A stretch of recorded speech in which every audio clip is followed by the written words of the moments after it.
say good day to you this day of your time. How are you all? Once again, we take this opportunity to thank each and every one of you for allowing this transmission to occur through this particular window in this way at this time.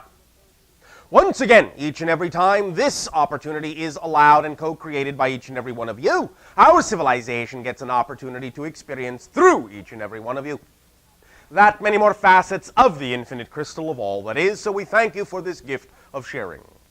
We would like to begin this following transmission with this idea. And we pose a question. What would happen if nature did not allow itself to function naturally? What if, just suppose, just imagine, one day the birds decided they were doubtful they could sing. The flowers decided they were afraid to open. The bees were not sure they could fly, and so thought about it instead of doing it. You would have a lifeless world. The idea is to take your cue from the nature that appears around you. Instead of doubting your natural self, follow your joy, act on your passion, be who you are, or you will be like the bird who doubts they can sing, the bee who doubts they can fly, the flower who doubts they should open or grow, the sun who doubts it should shine. Just think what a catastrophe that would be for life on your world. Each and every one of you, however, have experienced in your reality the doubt about being yourself, your true and natural self, doubt and fear over whether or not you should express who and what you really are at heart, live your dreams to the fullest, in a natural, automatic, in a sense almost instinctive way, and spend, as you have been taught, much of your time pondering whether or not to be yourself. To be or not to be. That is your dilemma. If you would but simply choose to be in the same natural way. The bird sings, the bee flies from flower to flower, and the flowers are willing to open and shine their beautiful, brilliant garden of colors that make your world the garden that it is or can be. Each and every one of you like a flower, part of the garden, like a bee, in communication, in sharing, going to and fro, back and forth, pollinating each other with ideas, with energy, being yourself, singing your song like the bird, expressing who and what you know yourself to be in your natural, true core being. Bring life to your section of the world. Be natural instead of normal. And allow yourself to become that part of nature that your world shows and reflects to you, exists within you every day. The idea, of course, paradoxically, is that any ecological, disastrous, catastrophic experience you have on your planet with regard to nature is a direct reflection of you not being your natural selves. And so that which you have taken from yourselves, you take from the nature around you. You only, in that sense, cause the ecological imbalance because the imbalance is already within you. Balance yourselves, be yourselves. You will know then how to relate to yourselves and to the idea of nature, how to be one with it, and in it, and of it, and responsible to it, as you become one in and of and responsible to yourselves. And it can all work in harmony, as it was designed to be. For only by not being your natural self do you create the possibility of experiencing the struggle and pain that you experience on your planet. and create the apparent ability to not fit, the seemingness that you don't fit, that you don't belong, that other things then you assume don't belong. It all is one thing. It all is one thing. You all are one thing. Manifesting and expressing itself in a variety of infinite ways in diversity, to enjoy and enrich and expand itself in all the ways that are possible in your domain of reality. Play your part. Be who you are. Lend your voice. Lend your song. Lend your light, so that there do not have to be experienced the dark shadows in which you can pretend to hide what you fear most about yourselves. We thank you for allowing us to share this perspective, this idea to you, with you, from you, for you, this day of your time. And in return for the gift you are giving us of allowing us to experience all of you, I ask once again in return, in what way may I and my world be of service? You, good day. It's very appropriate, of course, that you're talking about that. All right. Because I had a flash of doubt this week about my abilities as a writer. Oh, all right. Flash of doubt. Yes. And of course, remember, what is doubt? Is trusting and in Yes, trusting in, a 100% trust in what I don't want. what a definition that doesn't work for you. Right. A definition that doesn't work. All for me. right. And I realized that even though some of my material had been rejected or passed on by this company, that had Yes. no effect on who I was, and that I'm very proud of my work. All right. And it just meant to me that some other company was the one that it was meant to go with. or Perhaps. different other ones. Perhaps. And I was curious. I know that that predictions are only of the moment, and Yes. that they are likely to change. Yes. And I had a psychic reading back in February, and I was Yes. wondering if you were able to give me an accuracy of the percent of that reading as it stands at this moment. Is it still February? No, I mean, Then obviously. 0. Okay. Okay. Every moment you create your reality anew. It is that understanding you really need to have in order to understand why the answer is 0. Then, understanding that readings or predictions change moment to moment. Yes. Is there any way you can give me a reading of where I am at this moment? You are 100% whatever you are deciding to be. Mm-hmm. What are you deciding to be? That's the question. Mm-hmm. What other reading can I give you other than your assessment of yourself in clear, honest self-communication? You tell me who you are right now. You don't have to literally do it. It is rhetorical to some degree, but that is the point. I cannot give you a reading of where you are, since you are infinity. Where can I say you are on a line that is infinite, except always where you are?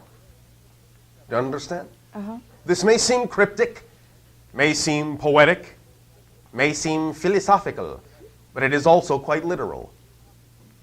You are, in some senses, giving away the power by asking me to make the assessment for you in the same way that you gave yourself an opportunity to experience how you had given away your power in terms of reacting to what other people think of who and what you do and who and what you are. Make sense? Yeah. So, remember, it isn't even about the idea that it's meant to be in another company. It is about the idea of doing what you do because that's what you love to do. And allowing your reality to reflect it to you in whatever way, shape, or form is representative of the path of least resistance of simply allowing you to be who you are without the idea that it must do this or it must do that. You do what you do because that's what you love to do.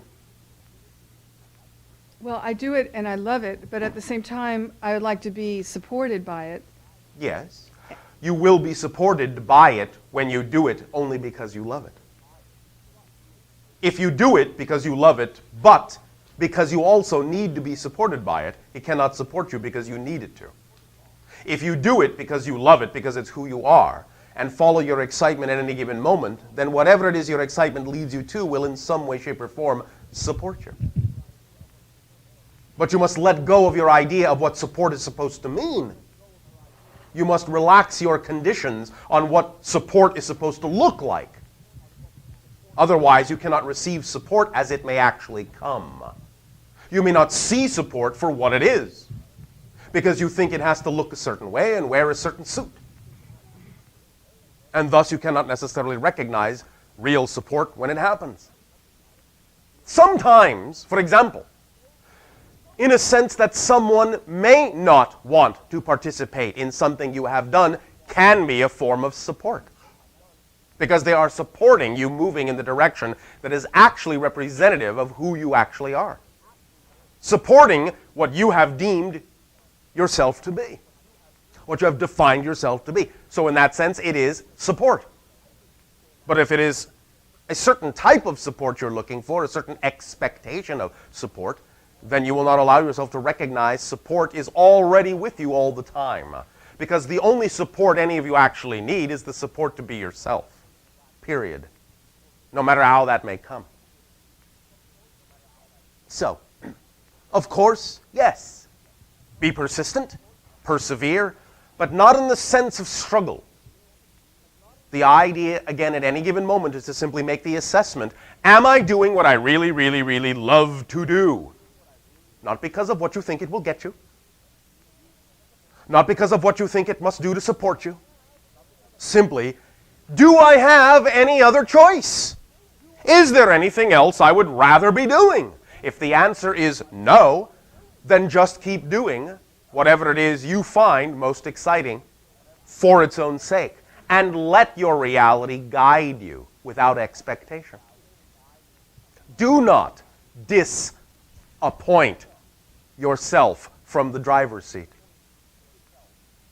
Reappoint yourself and stay there, no matter what anyone else decides. Do you understand? Yes. Is this helping you? It is, thanks. Yes. In another area, Another area. I've been reading Visitors Within by Lisa Royale. Yes. Can you give me an approximate accuracy? No, I will not. Okay. And in fact, unless we decide from now on to do that, we will never answer those questions from this point. I was curious about the Greys talk about this mass computer that Yes. that they pick up readings from people, and that's why they do the so-called abductions from some kind of computer system. Why they do it? No, I'm just asking about that. Is that an accurate assessment, or was it the channel's interpretation of what they were saying?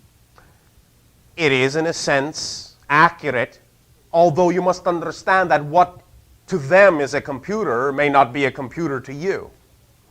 It is an aspect of their mass mind, their hive mentality, their mass intelligence. It does express itself in a certain physiological way, but it is nothing that you would recognize as a computer. So in a sense, yes, it is accurate, but you may be interpreting it in a way that is not necessarily representative of what it actually is in their reality. You follow? So I didn't really think it would be equal to our computers, but do they have some sort of a machine, or is it a telepathic signal that they receive from an individual? Both. Okay. There is a type of bio-neurological network that functions, in a sense, as a machine, but it is not exactly a machine as you understand it. It is to some degree biological.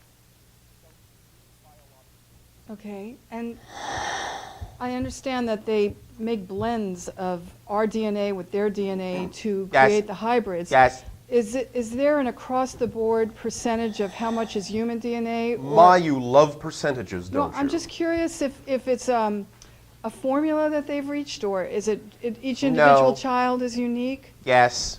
Okay. There is a window, a range of mixture that they believe works best for their agenda and their purposes. But within that range and within that window, there are differences.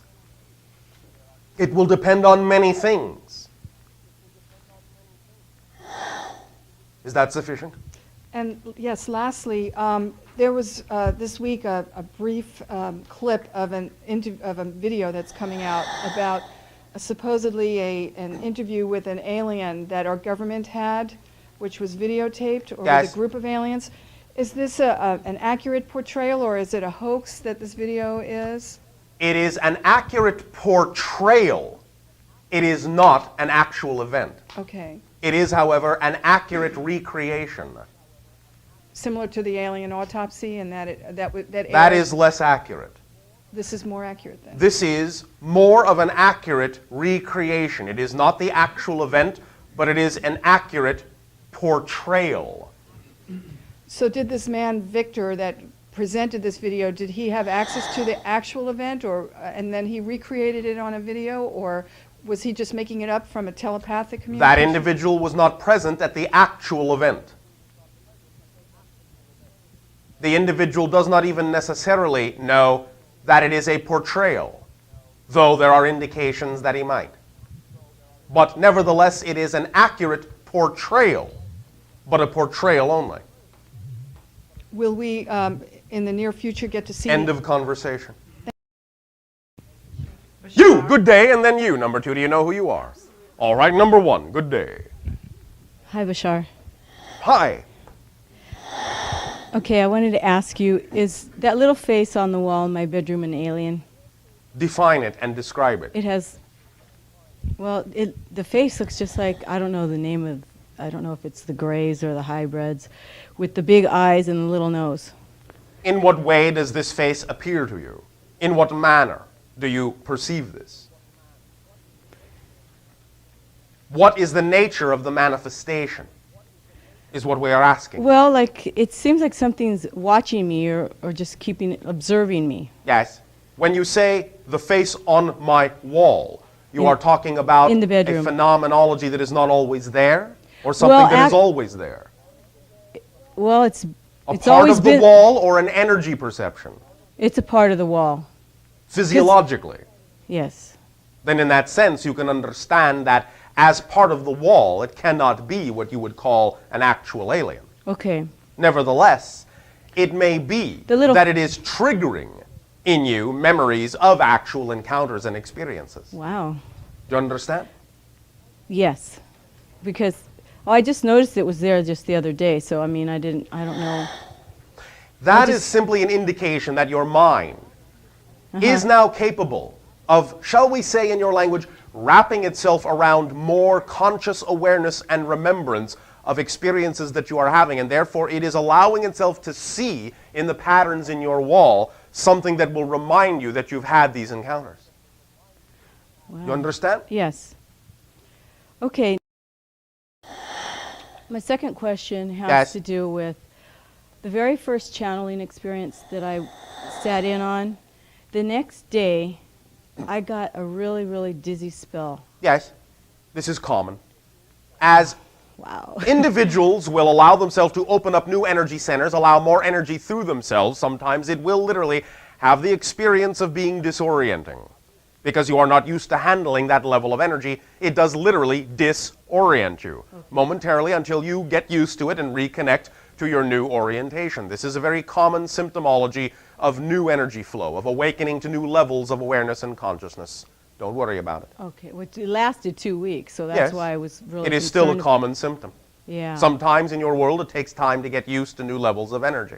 And then at times I felt like I was vibrating on like a pulsation Yes, type. this is what we are saying. You are upgrading your energy frequency. Wow. You are allowing yourself to be operating on a higher level, a higher pitch, so Well- to speak. And that can be disorienting to the way that you are used to perceiving your reality and yourself until you get used to it. I see. I'm just trying to catch up with myself. with You're not everything. trying, you are.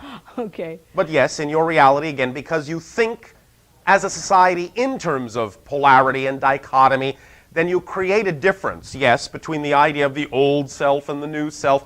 And that difference you create is what creates the disorientation for however long that lasts. You follow? So yes, Yes, I do. euphemistically, yes, you are trying to catch up to yourself, but only because your society teaches you that you have two different selves and that one needs to catch up. Okay. This is just a projected idea, but because you think of it as a real reality, you experience the consequences of thinking of yourself in that way, as an old and a new self that needs to be caught up to. Okay. The more you think of yourself holistically, the more you are willing to change instantaneously and trusting that all those things are a part of you, the less difference you will create within the idea of yourself, and the less often you will experience that kind of disorientation. You will simply then experience it as revelation, inspiration, instantaneous recognition that you've made a shift. But there will be no disorientation, there will only be elation. You follow? Yes. And? That's great. And what? Anything else? Yes. And? Okay. Third question is, that last relationship that I had with my ex-boyfriend, was that remote viewing he was doing? Because he seemed to know everything that was going on in my life, whether he was physically present or not. This is not so much exactly the idea of remote viewing, although there is an aspect of that there. Okay. Anytime any individuals are connected in vibration, anytime they are, as you would say in your language, on a similar wavelength, you understand? Mm-hmm. Then you will create the same understanding at the same time. You will have the same kind of thoughts at the same time. And that can act as a methodology for allowing one individual to know what another individual is experiencing at that moment, because you are operating on the same wavelength. It's simply called resonance identification. And in a sense, that is to some degree the secret to remote viewing, in that you have to resonantly identify to some degree with whatever it is you need to see in order to be able to see it. Because what you're doing is creating your version of that image and that experience within your own energy by identifying with it strongly enough to match the frequency of that person, place, thing, location, or what have you. I didn't feel like I was doing it with him, though. So, that doesn't mean he can't do it with you. He can identify with you, even though you may not necessarily reciprocate. You understand? Yeah. It all has to do with intention and focus and an array of other ideas emotionally.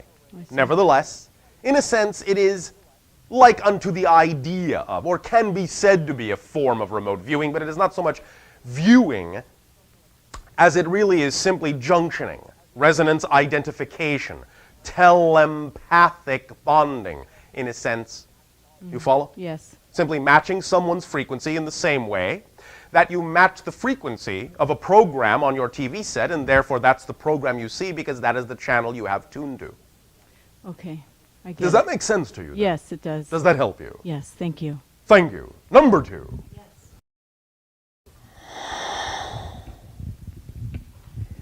Well, it's wonderful to be here, Bashar. We are very happy that you are happy you are there. Oh, yes. I think we all are. My son made a statement today that I found very interesting. All right. I'm delighted that and I'm lighted. Thank that you. He said it. Thank you. He said that he believes that his daughter and my other son's daughter, whose name is Amy, and John, the speaker, and myself are all part of one soul. All right, and so? I thought that was really interesting. Do you have any comments about that? Nope. Okay, next item. There was an anomalous mass, so-called. Anomalous mass. Yes, quite large, apparently, said to be some 25 miles in length in the troposphere 2 nights ago. Yes. Could you tell us about this? It's quite interesting. It was passage of an observation craft. Would you care to tell more, please? You were being observed. By Your whom? world in general, not you Okay. specifically. Can you tell us who was doing the observing? Those who were observing. Well, I figured that out, but I mean, can you... No. Okay, there, another cryptic evening. No. Okay. Tis not cryptic. Okay. We find that the word no is very clear. Okay, that's true. Well, when I was driving down the road today, I decided to, I had an image of cell division. One and moment. One moment. One Okay. moment. One Yes. moment. We are receiving more information from what they have observed. Wonderful. They were making an assessment and attempting an energy balancing act with regard to buildup of what you would call tectonic or seismic stress in that area. Do you understand? I do. that was the purpose for that positioning, and it acted to some degree as a safety valve. Oh, that's wonderful. I'm really happy to hear that. Please give them a big kiss for us. All of them? Why not? Why not? You're perfectly capable, I know. Thank you. Okay. Well, that's really... the other day, I was going to a gathering, and I grabbed a large clear crystal in my hand and held it above my head. Yes. And made a very powerful statement, and the day just went swimmingly. And I'm just wondering, I know you're going to say I am using the crystal properly because that's what I decided to do, but Then do you thank have any you for hints? telling us. Do you have any hints for me as to how I might enhance what I'm doing? Yes. Don't ask. Okay. Just tell. Okay. What you Well, know to be true. I want to tell you something else. Yes. About a year or so ago, I was playing around, having a good time with some sticks and making what I call dream walker kind of sticks. Sticks. And I Yes. put a great purple crystal in the top of one just Yes. because I thought it was really pretty, and I had Yes. fun doing this. Yes. Well, then recently I've read that I don't know, Atlantis or Lemurian Yes, or yes, some, Atlantis. It how is they a held it recollection out. of things that you were doing in Atlantean times, so to speak, yes. Can I do it again with this object, or do I need a different kind of crystal? You can utilize it to a similar degree and in a similar fashion. It will never be the same because the energy of your world is not the same. Oh. But you can, to some degree, utilize it as a trigger or reflective mechanism to put you in touch with vibrations that will, for, shall we say, lack of a better term, have the same general effect in your reality based on who you chose to be now. Does that make sense to you? Yes, I believe it's very valuable, and I'll enjoy using that. Oh, all Thank right. you. In an area in, I believe it's Arizona, some time ago, I was driving around, and I decided that this red cinder cone mountain was most intriguing to me because most lava is dark, and this is red. I think it's in the Flagstaff area, as I remember. And I was going up this mountain road, and Yes. all of a sudden I just had this terrible fear, kind of like in that other mountain pass, and I decided I had to get out of here really fast. Oh, all right. And I'm wondering, my question is, when I experience that sensation, does that indicate to me that there was at some time in my life an experience that has not a pleasant memory, and that's why I'm getting that? Oh, one. Oh, well, I know, but I'm saying when I have that feeling, am I accurate in what I think I'm It is not perceiving? always indicative of an unpleasant experience, no. It can be, in your terms, a recollection of something that you find or label unpleasant. At the same time, it can simply be that you allow yourself to recognize that the particular frequency of energy that symbolizes may be something that is simply, in some way, shape, or form, out of kilter or out of alignment with your own frequency, or actually the reverse. Sometimes something will give off a certain frequency, and because you are out of alignment with it or with yourself, it will amplify the misalignment within you and allow you to have exactly the same kind of feeling, regardless of whether any memory of any so-called incident is attached to it or not. So that could be powerful in telling me that I'm not in alignment It with can be for a number myself. of different reasons, and it's up to your discernment to use it as a tool to meditate on it and see what you get with regard to these ideas or any other idea that might crop up in your imagination as to what that feeling might be from. Always assume that there might be more than one way that that feeling can be generated. And you will then, in those circumstances, allow your imagination to guide you in looking at all the possible ways that such a thing might have come about. And that will give you more insight into all the different aspects and facets of your consciousness. You follow? That's really valuable. I thank you. Because I will again remind each and every one of you that in all likelihood you will find, relative to the time period you are occupying now in your history, almost anything will in some way, shape, or form at some time have happened to you. You follow? I do. So you can really use these things very multidimensionally in a number of different ways to see many different sides of yourself instead of simply assuming that it only has one causative angle. Okay. Follow? Yes. Then that sort of knocks out my next question. Why, thank you. Okay. Well, Then thank you. thank you for a wonderful time. You! You. Good day. Good day, Bashar. You are number 2. Male, you know who you are. Male, male. Yes. There. There. You are number 2. Hello, Good day. Bashar. My question is in regards to remote viewing. Yes. Could you describe in detail how remote viewing works? Did I not just do that a moment ago? Not to my satisfaction. Oh, no. all right. Also, if can you tell me if remote viewing will eventually or shortly evolve to be used effectively without the use of the written protocols? Second question first. Yes.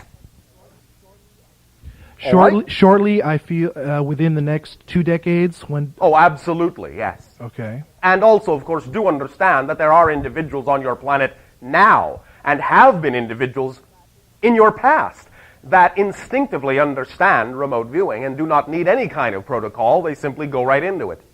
okay, it would also still be termed remote viewing as opposed to the protocols designed by the U.S. military. It would Ultimately, the idea will, again, more simply be understood as viewing, as, again, identification, as junctioning.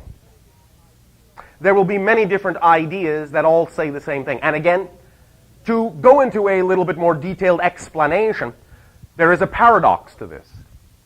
The paradox is that the reason remote viewing works is because there's no such thing as anything that's actually remote. Everything is one. Everything is here. Everything is now. The idea, holographically, is that if you can, as we had said a moment ago, junction or identify with a particular frequency that is representative of a place, time, person, or what have you, since everything is based on frequency of energy, even location, you can then understand that that location, in essence, not to confuse your language, is actually not over there, but here, just like everything is.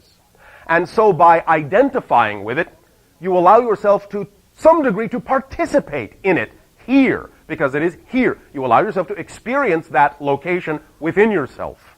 It is not actually remote viewing.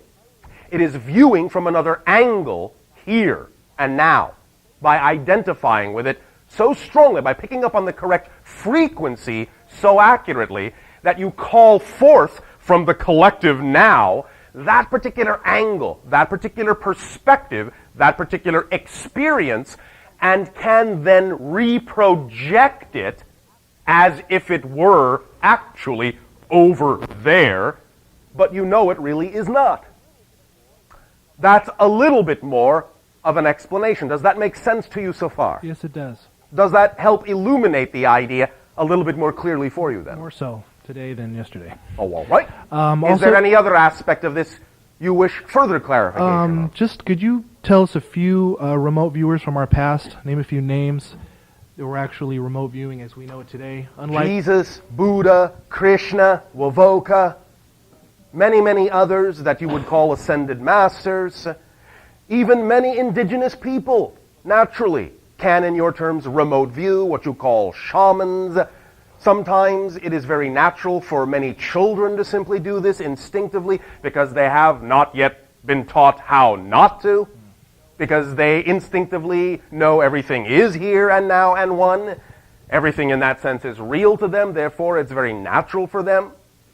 You will find, if you will take the time, I'm not saying you have to do this, but if you will generically take the time, any of you, to do your research, you will find constantly that your adults are, shall we say,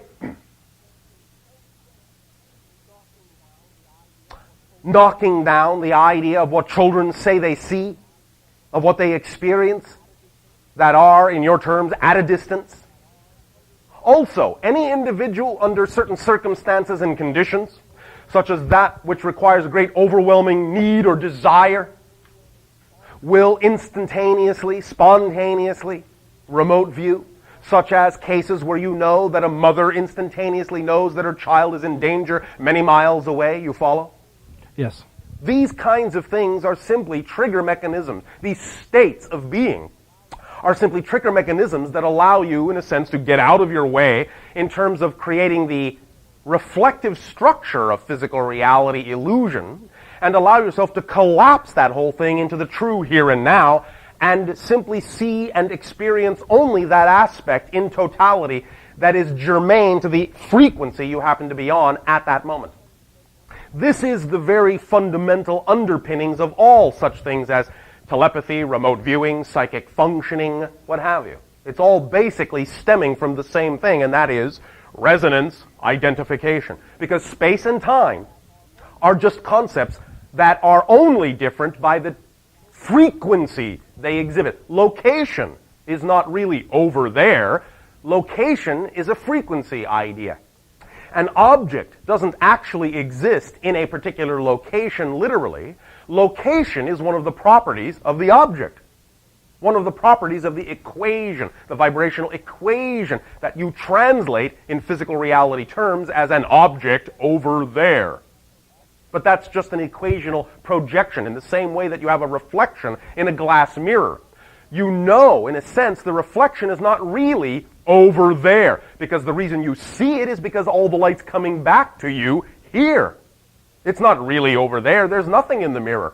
The mirror holds on to none of the light, and that's why you see the reflection, which is actually here. Make sense? Yes, so. Yes, it does. Thank you very much. Does that help you? Yes. Number 2. And to you, good day. There's been in the news that In the news. a high state of alert of our military High state of alert. for some reason, and they've sealed up Cheyenne Mountain, the NORAD headquarters. Yes. Do you have any knowledge about what's happening? Yes. That's nice. Could you tell me anything about it? One moment.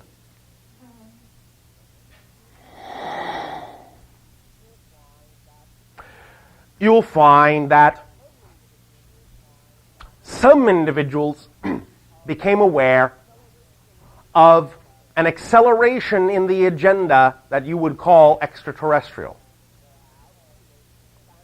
They have created a standard alert pattern for whenever they recognize the idea of what you call a new wave or flap of UFO visitation, such as what was recently described as the 25-mile-long object off your San Francisco coast. And they have recognized that these happen at certain times due to observational drift, is what would translate into your language as our concept. And they have begun to recognize when these patterns come about and when there might be an increase in visitation and observation. And they have for some time simply gone on standard alert. The fact that you are simply becoming aware of the fact that they are on standard alert, that is what is new. They have gone on standard alert at many of these occasions for quite some time. You follow? Yeah. Does that help you?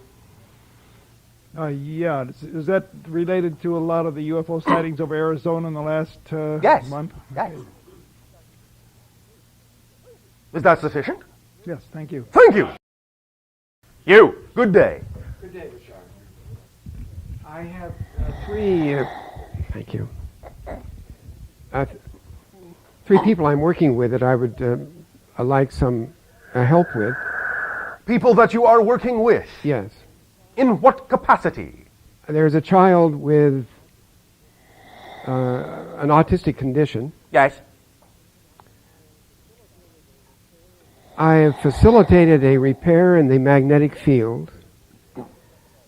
In what way? By what methodology? I would say it would be through the help of William Gray. And I get the indication that the repair is in progress.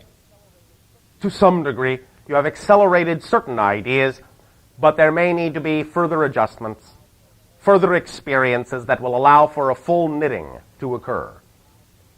All right. Now, I get that 70% of the problem with a child has to do with the magnetic field. Well, that may be an effect. That may be reinforcing the initial causations. It is not the initial cause, per se. No. But it is an effect that does need balancing so that it does not continue to reinforce and amplify the condition, yes. And that there is a metabolic condition that can be addressed with... Yes. But what about the emotional ones? Yes. What are you doing for that?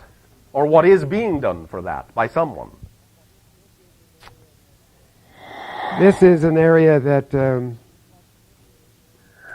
I'm perplexed with, perplexed about, relative to the child directly. Why? Are you allowed to hold the child? The child voluntarily touched me. I think I might be able to. This will be a sign of reparation, and the more that the physical contact can occur, then there will be an acceleration of reparation as well. Very good. Very good. My most exasperating case is seated beside me on my... Exasperating? Yes. Do you mean exciting? That too. It is one or the other at any given moment, not both. Yes, that's altogether true. Why, thank you. There is a persistent cough. Yes. It is perhaps that I'm not the one to be addressing the issue. We have attempted many things. Such as? Dietary changes. My gosh, so many. What about locational shift? Really? Where does this person really want to be? Aha. Explore the idea that they may feel they are being subjected to an environment that is not conducive to their being. Explore that and see what happens, what Yes. comes up. Yes. All right? And the third one. Yes. Lady called me from Los Angeles, who's been dabbling, for quite a number of years, has been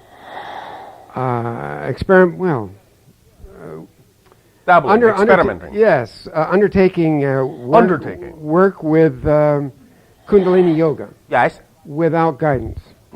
Without any guidance whatsoever that you know of. She's largely, this is what she says. Yes. And so? And sure, she's being overwhelmed by energies. Overwhelmed! Yes. She must find that exciting then. She finds it very uncomfortable. I see. In your assessment, without judgment, would you consider this individual to be, to some degree in your terms, say, somewhat melodramatic? That's a possibility I haven't considered. There seems to be a very considerable cost to her for this, for what's occurring. Cost? Physically. In what terms? Being incapacitated for considerable periods of time. And the question again, Yes. asked in a different way, Yes. what does this individual get out of being overwhelmed and incapacitated? This I need to investigate. Yes. Find out what the individual may believe is the benefit to appearing to function as an incapacitated and overwhelmed individual. Find out what would be considered an advantage to be in that state. Then you will have a key that you can turn. Thank you very much. Does that help you? It helps a lot. Thank you. You. First, I wanted to thank you for the last time that we spoke like this, All right, thank you. As well. for being such a perfect mirror Thank to you. me. I realized I was being really hard on myself. Oh, all right. And thanks for playing that role out with me. My pleasure. I can't explain it, but the love I felt led me to understand the mirror, but Yes. I know that, I don't know. I just want to thank you. Thank you 'Cause I for know it's choosing not- to be more of yourself. We also appreciate it greatly. Anytime each and every one of you makes a choice to be more of yourself, to us, the energy, just as an analogy, is the finest wine. You follow? Cheers. Thank you. Yes, I follow. To your health. I was following and I had to be called because I have a few questions actually. Yes. Proceed. Uncork and proceed. Pour yourself You mean out. drain? Ooze? Yes, if you wish.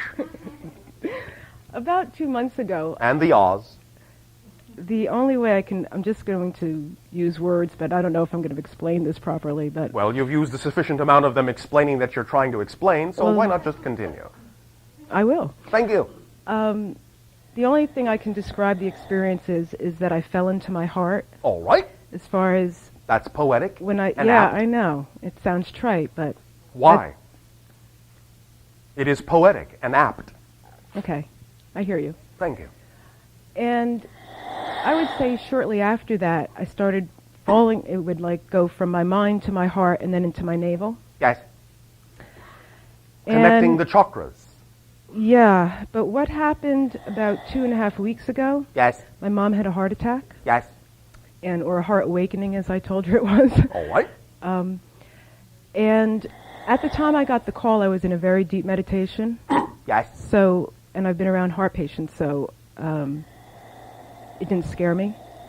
But my will just came so forward.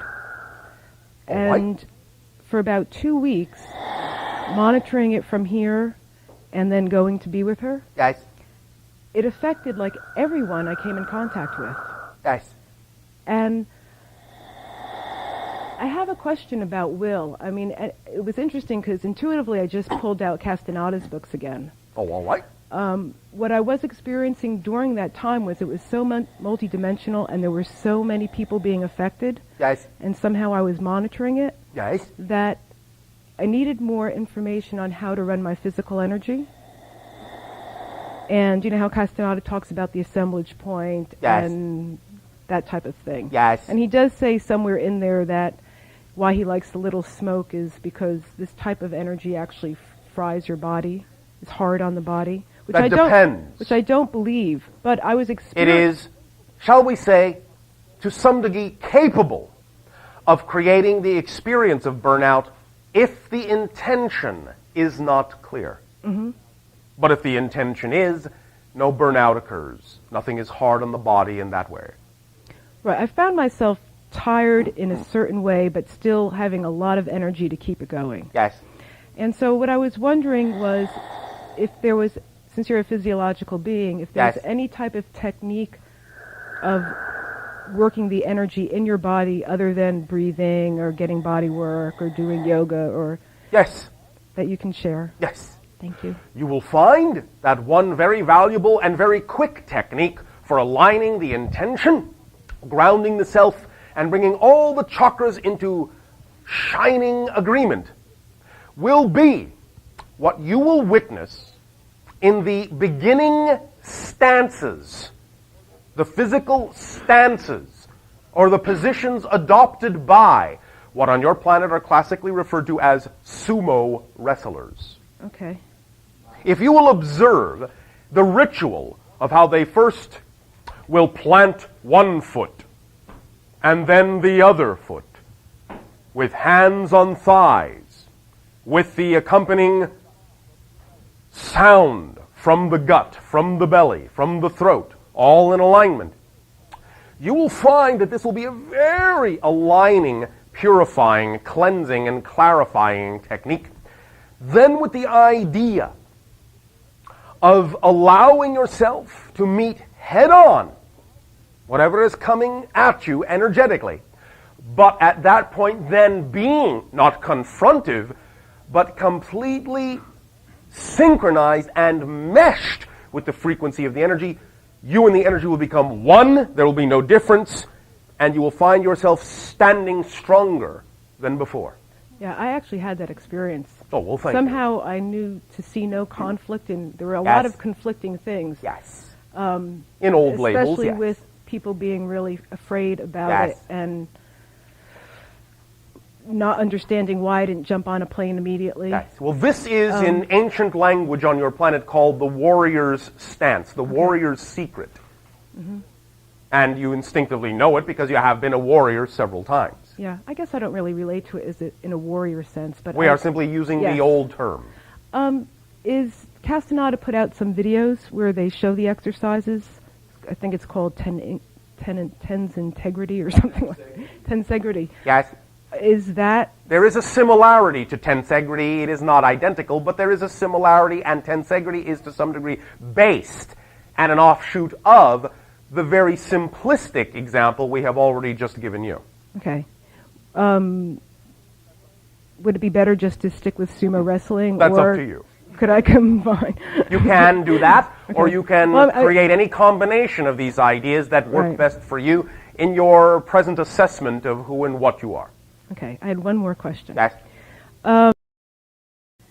In one of the little stories I think it was called, it was a separate reality, Don Gennaro is displaying to Carlos moving around a waterfall. Yes. And he throws some beams out from his assemblage point at his navel Yes. onto like a little rock. Yes. And he wraps the beams around the rock so he can then stand on this rock. Is that... I don't know. I always have a little problem with doing stuff like that because I feel like it's manipulating energy. You But are manipulating energy anyway, in a sense, right? but you don't have to use the word manipulating if that Right. has a negative connotation to you. Well, I was wondering if how to create from the navel point, which... Do you start thinking of throwing out beams to things you want? You can do it that way. There are a number of ways, and again, one of the things we have just told you is one of the ways that you do that. But in that sense, you are more likely throwing your entire attention out rather than singling it down to a single beam from the navel point. In a sense, you become the navel point. You become also the solar plexus. You become every chakra simultaneously in what we have already described as the seed form of what you have referred to. Great. But again, that is all a euphemism. For again, what you're really doing is making what appears to be out there your own in here. So in that sense, it's not really a manipulation. It is a true, shall we say, recognition and quote-unquote ownership. Okay, I guess like a lot of these things do happen naturally under, Yes. like you said earlier, that Yes. intense desire. But since it's presenting itself a lot, Right? and my balance sometimes is getting thrown off, I was just wondering if that was something that was a valid way, but this warrior stance sounds More fun. like it's more up my alley. All right. Then by all means, go up your alley. And then I wanted, with the questions about remote viewing, Yes. so you're saying it's resonance. I know that Yes. there have been times where I could feel people coming to see me, Yes. and, It when still requires when the- resonance identification when to it's- have that experience. So if I don't want them there, I just shift my resonance, and a lot of times they can't follow me. Well, Is in that- a sense, is that you an simply may accurate- not perceive them in your reality domain, although they Right. may perceive a version of you in theirs. Right. Although, unless they're really good, because there was one really good person who could jump around with They me may for a while. simply be capable of allowing themselves to have a But- broader spectrum Right. of accessibility in terms of resonance identification. So is Yes. that one way, though, to, let's say, you felt it was an intrusion? Could you just shift is that an accurate way of getting them off your back, so to speak, is by shifting your resonance? Yes. Okay. But again, also examine the idea of, first of all, of course, whether or not it actually truly is an intrusion, or whether you have, in that sense, simply been given an opportunity to understand that your particular frequency may not be on a level that you prefer it to be on. And you may be being given the gift of being shown that, so that then in switching it, you have the opportunity to thank them for showing you what level it was vibrating on. Yeah, I've had that experience under, I guess, psychic attack, if you want to call it that. Well, so to where speak. I just like, I'm not going to fight this person. What a waste of energy. I would Yeah. just shift my energy. Yes. Yeah. Thank you. Okay. Thank you. You, and then you, and then you. Number 2, do you know who you are? Number 3, do you? Number 1, good day. Hi, Bashar. Bashar, Yes. I'd like to go back to what we talked about in our last session about Moses. Moses. Yeah. I'm still a little confused. I'm sorry, I'm a little slow. Maybe you could explain to me better the relationship between Moses and Moses Yes. and the aliens. You know, like Ramses? Exactly. Moses. Okay. It is an ancient Egyptian name, not Moses. Moses. Okay. And what the relationship between Moses, Yes. the aliens, and the alien craft that that created the parting of the Red Sea, and what the significance was of that event? Oh, all right. One moment. The relationship on certain levels is as follows, and this is not necessarily every level. Number one,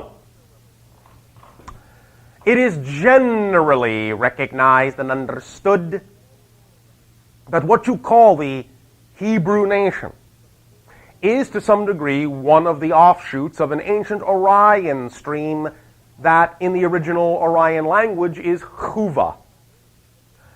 In the influx of incarnations upon your planet that ultimately resulted in what you would call the Hebraic and Arabic and various offshoot other similar nations, there was the recognition of a new influx of this energy on your planet that required, shall we say, arrangement in your society, that things needed to be arranged, moved around, so that the proper energy dynamic would be created that would set up certain circumstances for what you would call the evolution of your planet, that certain societies, certain energies, certain thought forms, certain beliefs, certain cultures needed to move here or there, to cross-pollinate in certain ways, to inhabit certain areas, to bring energy to certain areas, to allow there to be more balance, ultimately. In this way, this was recognized as the Moses being an ancient leader and connected to, incarnationally and vibrationally, the beings in the craft, in that sense, familially, to some degree, also to some degree genetically. And the idea then is that they assisted in relocating the vibration of that particular culture on your planet for the ultimate future consequences that would result, or at least were available to result, from the spreading out and mixing up of those genes, that energy, those thoughts, those ideas, those points of view. And so there was, at that time, because of the nature of that time, being what it was, the ability to be open in direct communication, more or less, and to guide, to relocate that culture in a different place on your planet for the overall human agenda as it needed to be played out on the earth with regard to the mixing in of new energies, new incarnational energies. You follow? Yes.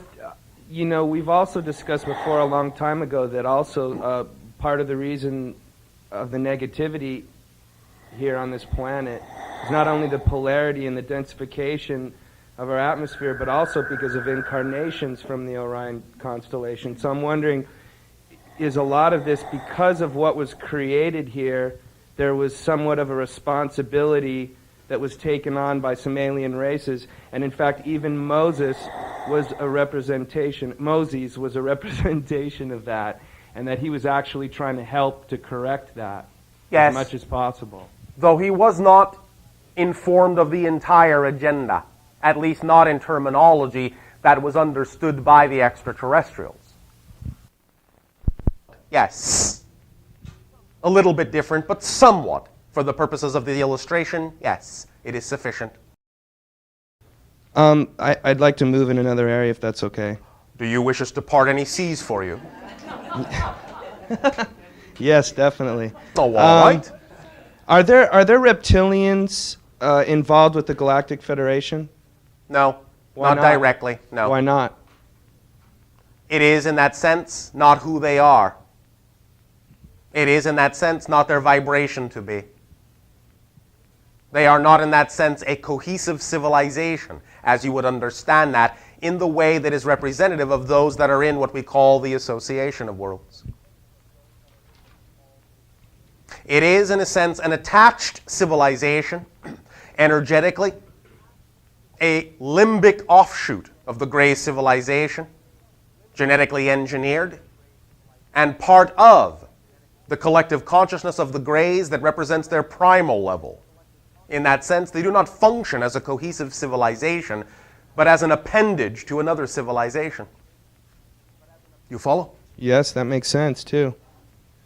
So basically, maybe, I know this isn't a very good way of wording this, but so they kind of almost didn't evolve exactly they were initially intended to evolve in. Again, the idea is that they were one of the first genetic manipulations derived from what you would call the dinosaur DNA on your world before the creation of the genetic manipulation of the hominid DNA that led to the human body. Yes, we discussed that. Yes. Okay. All right, I got a couple more for you. All right. You've said that your race of beings are a hybrid of us and the Greys, correct? Generally, yes. Were you initially created, maybe not in the final results, but here on this planet? Not so much, no. The idea being that most of our ancestors were finalized in their form in what you would call spacecraft, not actually on your planet. Though, again, genetic material was derived from your planet. Was it within our solar system? Yes, sometimes not. Initially, I mean like right off the bat. Off the bat. Right off the bat.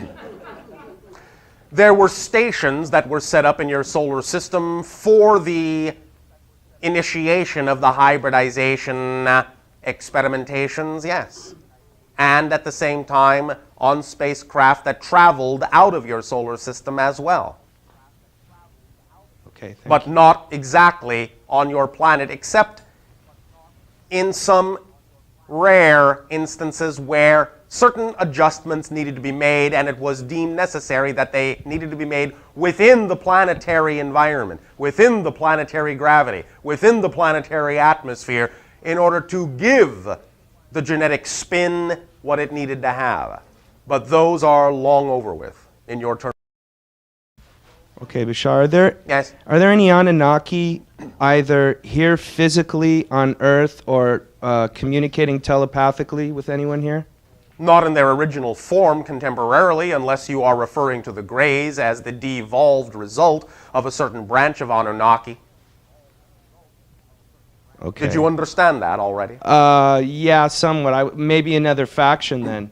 A faction of the Anunnaki set up shop, if you will, on a planet, and ultimately created catastrophes in their world that ultimately resulted in the devolution of themselves into the form you now understand as the Grey. Right, I actually knew that. So Okay. in that sense, they are still, to some degree, Anunnaki, though they now require the idea of the genetic material that they utilize to create the human body to begin with, to reinforce their own race and create the hybrid species so that they can incarnationally continue. So in that sense, I suppose if you want to simply talk about it incarnationally, you and we together are also offshoots of Anunnaki, Yes, exactly. at least to some degree genetically. Are there any, maybe looking at it from a time traveling standpoint, although we know there's no time really linearly, but There is if you create there if you to be create it, time. Yes. exactly. But are there any ones from what we would perceive from our past that are here now that have From say, time jumped? to time, they do peer in. Yes, from time to time, they have participated in certain things. Yes, it is not that common. From time to time, this has been done. Yes, it is not that common. Okay. And when Some of what individuals have called the large Nordics are to some degree representative of some of the ancient Anunnakis. You follow? Yes, I've heard you say that before. Yes.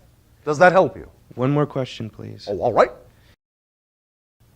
Is there anything, Bashar, that you think that either I personally or people in generally should not remote view because it could harm us, or maybe we're not ready to see it? We will leave that up to you and your own spontaneity. And also to what you want to believe to be true. Well, I believe... End of conversation. Yeah, well, I think you already know. End of conversation. Number 2. You, however, can be number 4. Sure, I was... Good day. Good day. I was very inspired by what you had to say at the beginning. Oh, all right. And I'm looking for some assistance in... A swift kick. Okay. In getting to a place where I can follow my bliss. Getting to a place where you can follow your bliss. You can't get there if you're not already following your bliss. How do I know what my bliss is? Non-bliss does not lead to bliss. Only bliss leads to bliss. So, unless you are blissful where you are, which doesn't mean you have to necessarily prefer the circumstances, but you have to know that they're there for a blissful reason and can be used in a blissful way, then you can never allow yourself to experience any other bliss because you have to be in a blissful state in order to bring in more bliss. Like attracts like. How do you find your bliss? It's simple. You simply start simply if you find it too complex any other way, and look at all the options and opportunities that are available to you to act on at any given moment, and simply ask yourself, out of all these things I could do, which has the highest degree of excitement that I'm capable of taking an action on, and when you determine what that might be, act on it. That's all you have to do. That is what is meant by acting on your bliss. Right. Does that make sense to you? It does. Are you willing to allow it to be that simple so that it can become not more complicated, but more complex and rich? Am I willing? Yes, are you willing? That's a good question. Thank you. I would like some assistance with the fear about taking action. Fear of taking action. Fear All of- right. Fear of taking action, you mean in the direction of what you recognize as your bliss? Or anything I would Because love to do. obviously you are taking actions all the time, so obviously you're not afraid of taking all actions, or you would be completely Correct. inactive and inoperative. Correct. You would be in a coma. Which I'm not. All right, thank you. So obviously you are all right with taking some actions, yes? Right. So the fear that you are referring to has to do with certain specific actions then? Is that what you are intimating? It would seem to be saying I love to do this and go doing it despite Despite what? my own preconceptions about what I should be doing, how I should be earning a living, Yes. where I should be living, the Yes. relationships I should be having. I see. And so? I'm shitting all over myself. Yes. And what do you get out of doing that? How does it serve you to do that? I don't have to risk. Why do you define these things as risk in the negative sense? Because they can be scary. You For me. are being circular in your logic. You are saying, I will not risk because they are scary, and they are scary because I will not risk. Do you understand? Yes. So, you are being circular in your logic. You are trapping yourself in a loop. What do you get out of defining being yourself as somehow being negatively risky? What do you get out of that?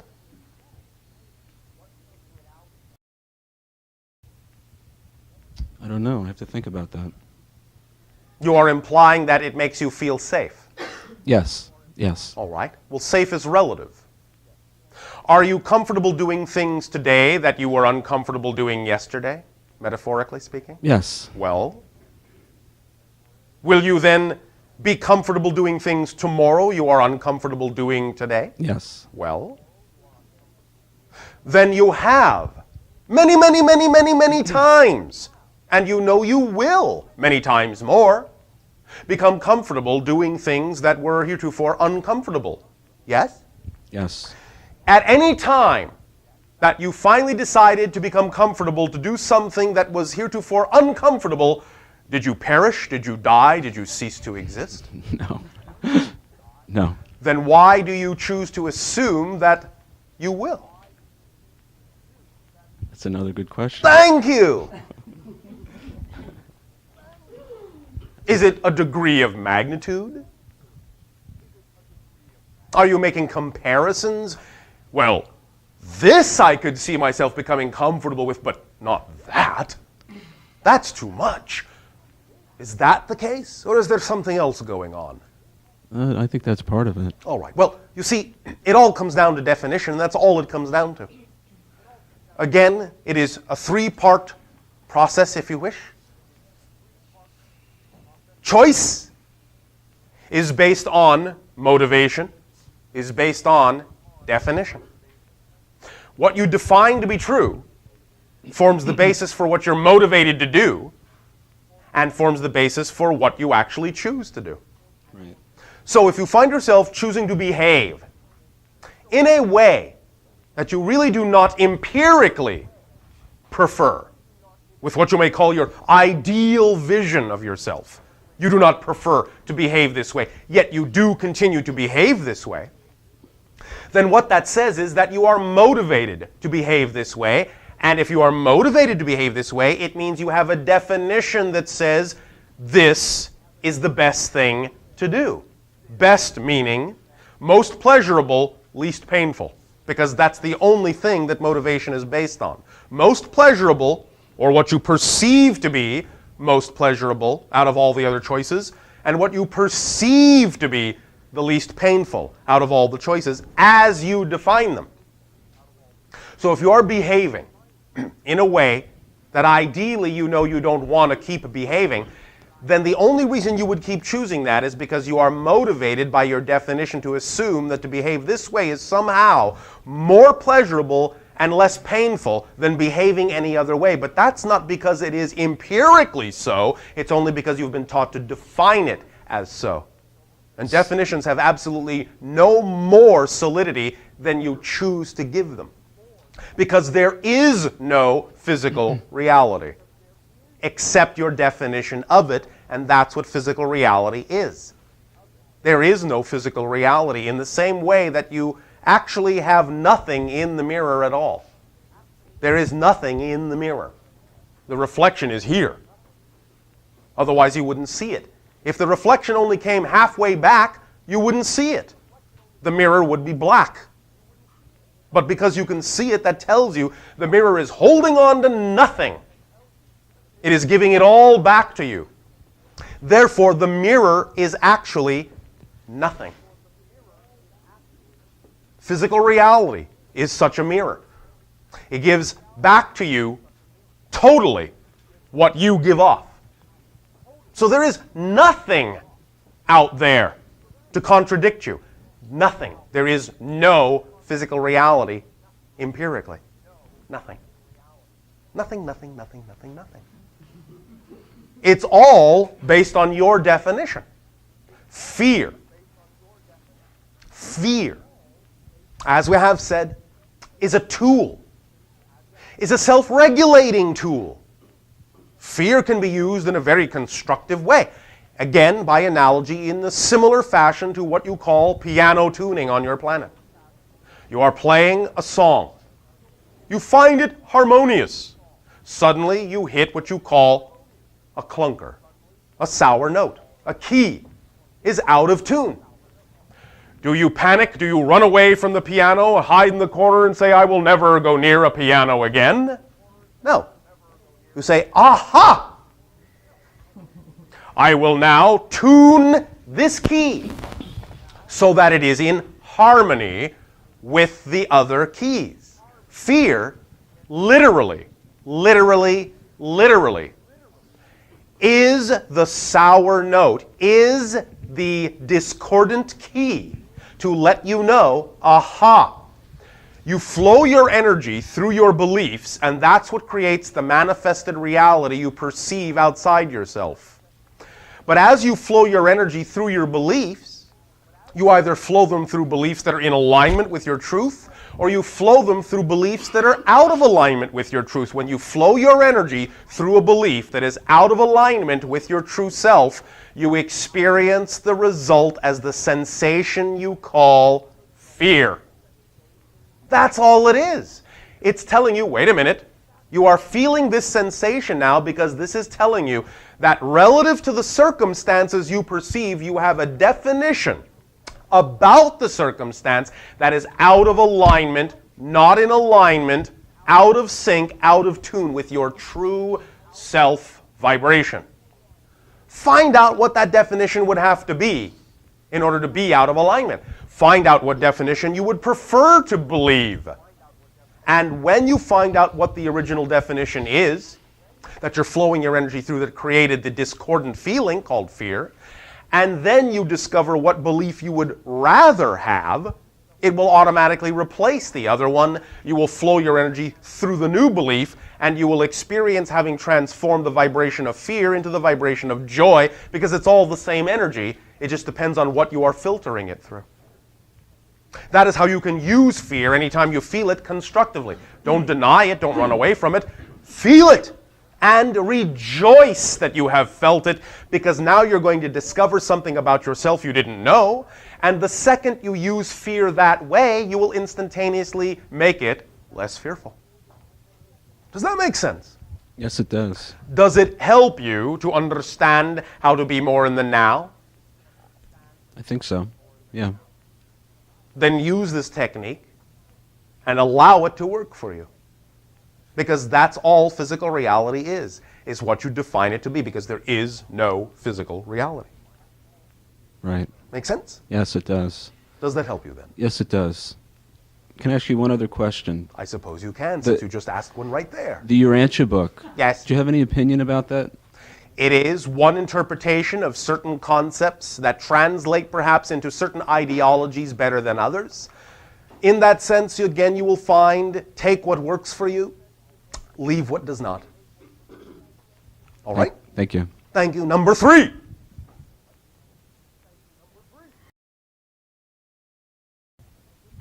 And good day. Hi, Bashar. Had an interesting week. Oh, all right.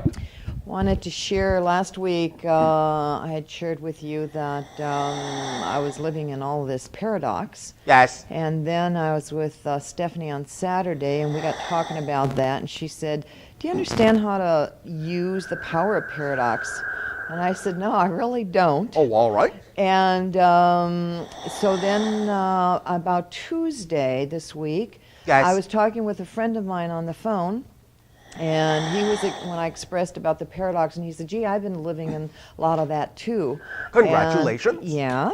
And then as we talked and defined, and everything just came very clear, and Thank you. finally got how to use the power of paradox. Congratulations. Yes, and we were both so excited on the phone because we were both, getting it at the same time. All right. And that was very, very high energy and vibration and That's energetic. So that was great. all right. It is similar to the analogy we spoke of earlier when discussing the idea of remote viewing.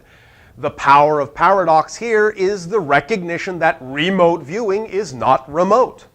And then suddenly you understand why it can be done, because it's all here. Yes. That's yes. that's an example of using the recognition that comes from using the power of paradox. Yes, because as we were talking, what I realized that the other thing was connected to time. In a sense, yes. Yeah, and what we were discussing did not, because it was in the middle. It was that. Yes, it is in the timelessness. Energy. Yes. The timelessness, yes.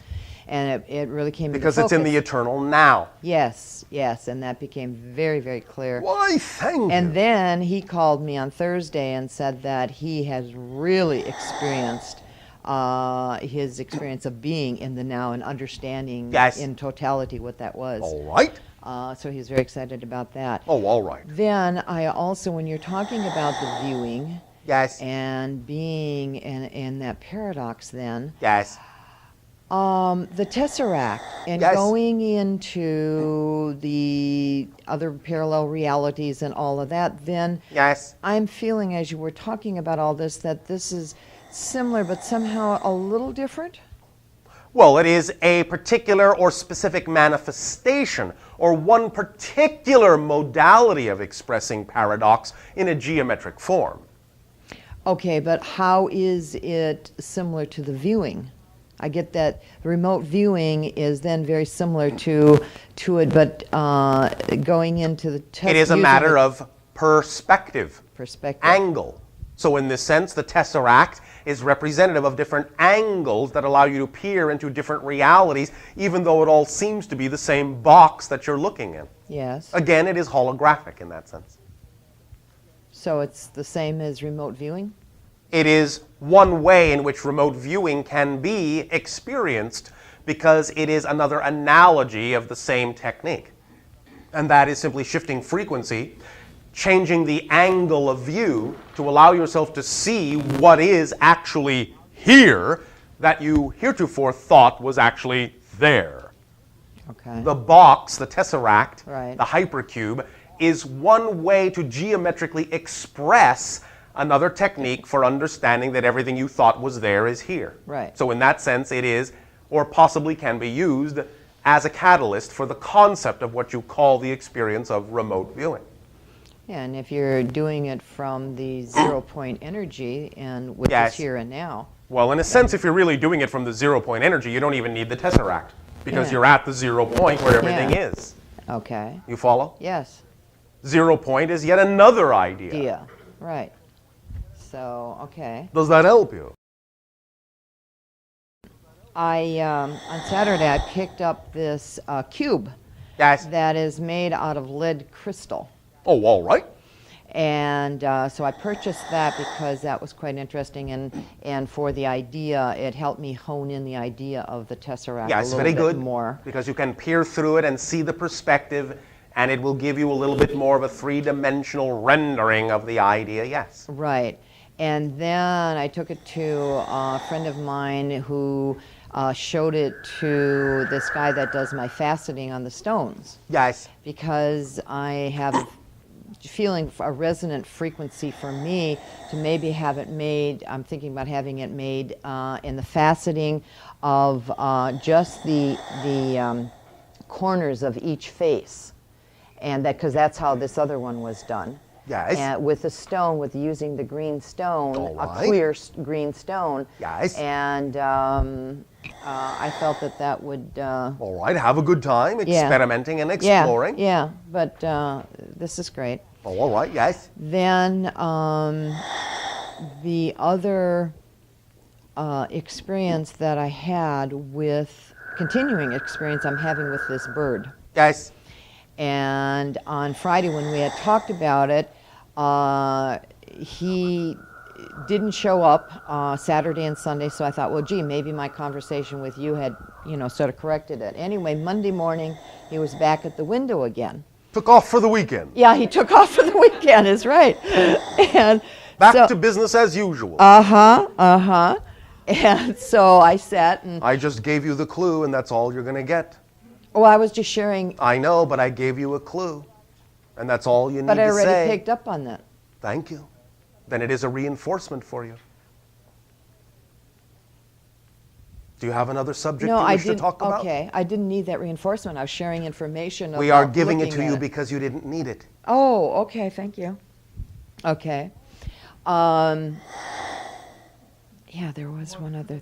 Yeah, that one sort of threw me off because it was a great experience. I also had this dream. Yes.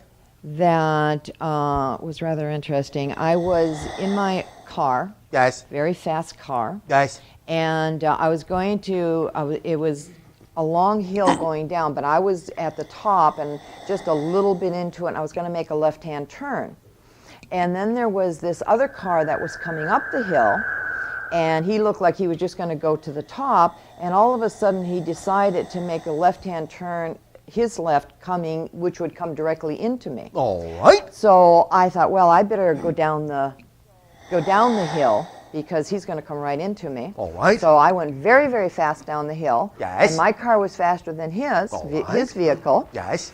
And I got about 3/4 of the way down. And I took, I thought, well, I'll take this. There was only this left turn again. And I took the left turn and I cut a U because I figured he would keep on going and because he was behind me and I'd be out of his way. And? Well, as I made the U yes. and came around, yes. well, I noticed that he continued on by. Yes. And then there was a collision he had with 2 other yes. cars. Yes. But then as I turned and I was going back up the hill to get where I was going, yes. my vehicle turned into a bicycle, as you've spoken before with other people. Simplification of your vehicle. Yes, I got that. All right. And then I'm pushing. Now I'm behind. I'm on like the sidewalk, and I'm pushing the bicycle up the hill. Yes. And it's a very, very. And I notice how tall, how slanted, how steep. Steep. Yes, thank you. That's the word. How steep it really was. Yes. And then that was the end of my dream. Oh, all right. I didn't have a feeling. I don't have a feeling. If I was thinking about it, I was wondering if I was, what that was symbolic of. It is symbolic to some degree that while you are simplifying your vehicle, there is still an inertia, so to speak, a gravity that you feel you still need to divest yourself of. Yet at the same time, you are doing what is necessary. You are allowing yourself to experience every last step that is necessary to finally reach the peak and coast down the other side. Yeah. Did you get that? Yes. All right. Yes, I got it. It's as simple as that. Right. You're doing fine. Right. Yeah.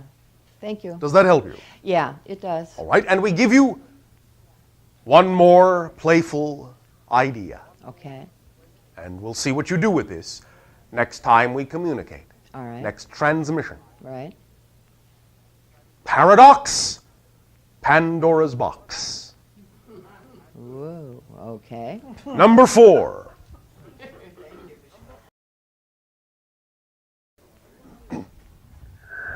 Back to remote viewing. Oh, all right. Back to remote viewing. There's a Gray who is giving advice to Courtney Brown. Can you tell me if that Gray is giving advice in a positive manner, or is it intended to be destructive? It is not intended to be destructive. However, I certainly will say it definitely has its own spin. In what respect?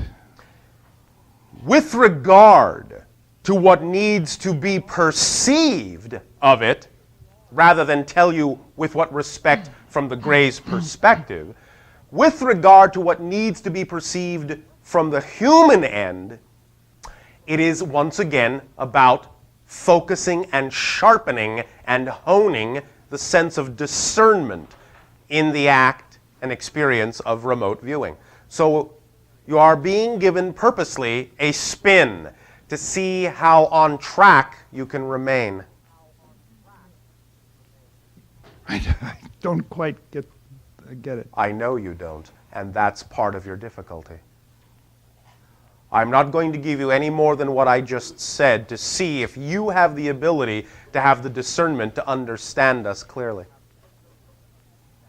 That's your homework. All right? Okay, thank you. Thank you. What? You, then the male.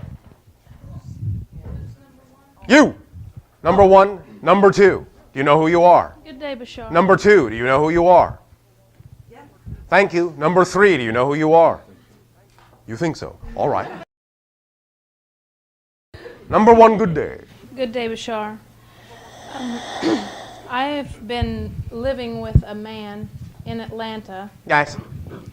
And I was first attracted to this man, I've got to say, because he's very supportive of me and very open to the ideas and learnings that I've learned from you and other, well, if I can call you a teacher. We all are. A Everyone is. reflection, yes, Yes. we all are. All right. And so? Yet I found that he's very codependent. All right. And so?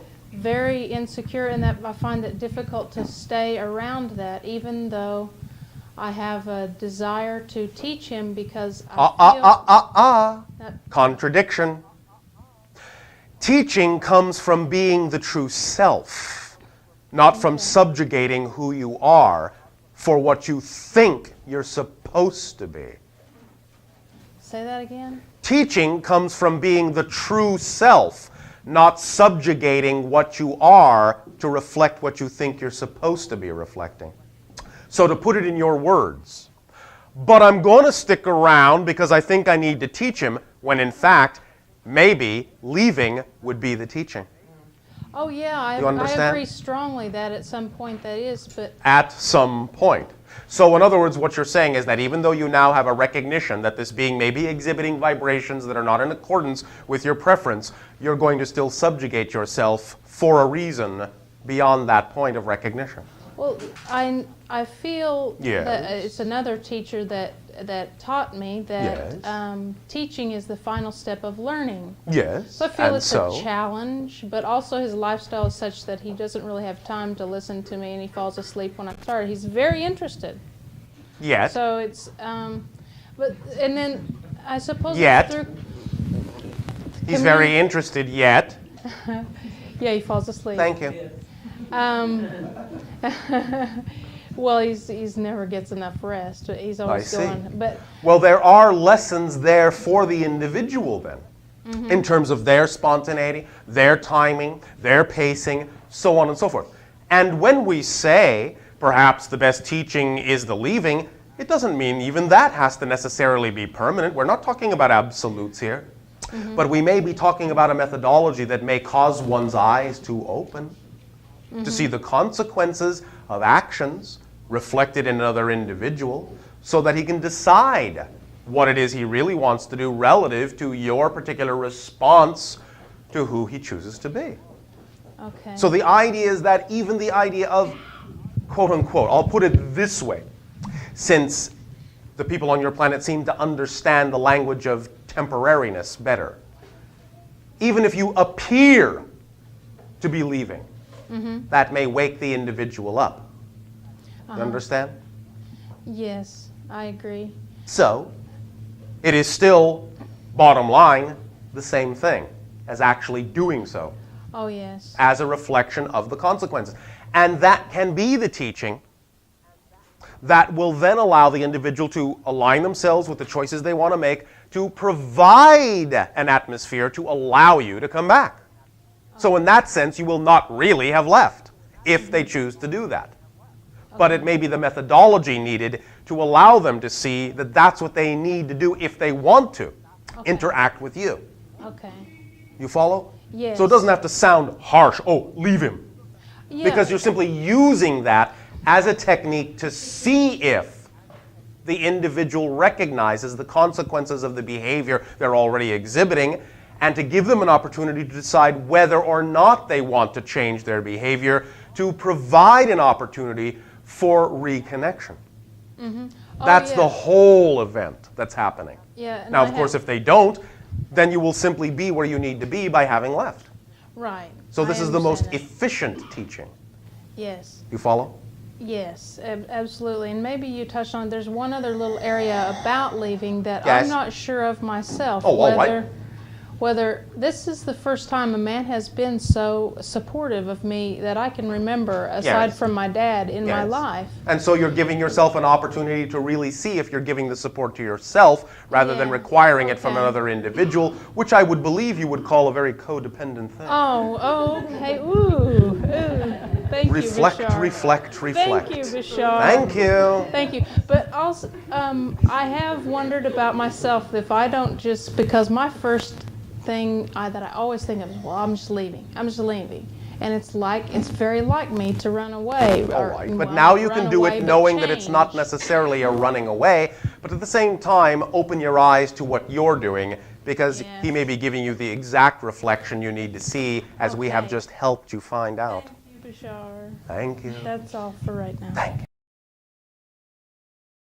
Hi, Bashar. And to you, good day. Good day. Synchronistically, I've been thinking about paradox a lot. Oh, all right. But you know what? What? I don't think I get it yet. Don't get what? How to use the power of it. I mean... It is simply a recognition that you apply. Again, let's use the example that was already given this transmission. Individuals are labeling a particular experience, defining a particular experience as remote viewing. The recognition that it is not actually remote allows you to apply a different relationship to the experience.